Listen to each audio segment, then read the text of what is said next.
Hey everyone, welcome back to Native GIS. Have you ever wondered how maps fit perfectly over satellite images or why historical maps can align with modern ones? That magic is called georeferencing. Today we'll break it down in simple terms and show you how to georeference a map in just a few steps. Let's dive in. Georeferencing is the process of assigning real-world geographic coordinates to an image or map that doesn't already have them. Think of it like pinning an old treasure map onto Google Earth.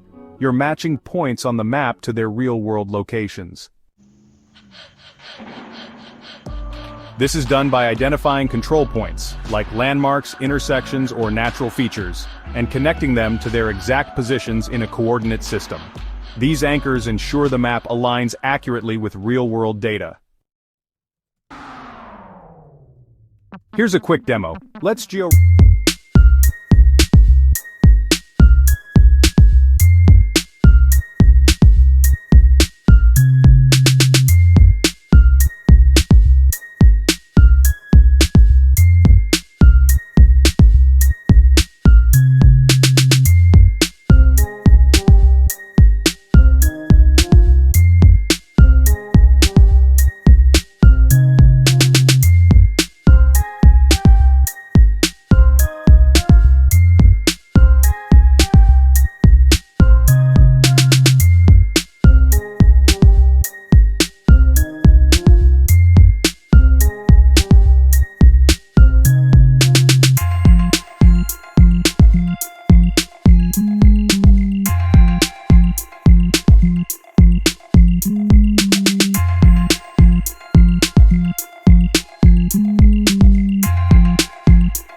load your image. Next, pick a few points on the image, like the corner of a building or a river junction, and match them to their real-world coordinates on a base map. This step is called creating control points.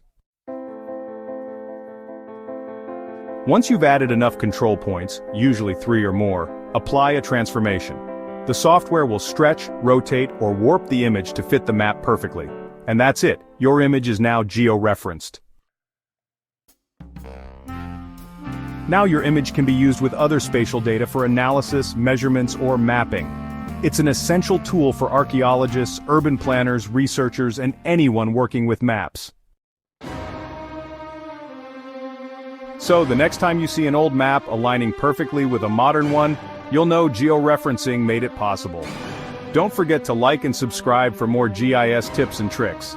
Thanks for watching Native GIS, where we make mapping fun and simple. Happy georeferencing. For a picture, hit the like button, subscribe to Native GIS, and let me know in the comments.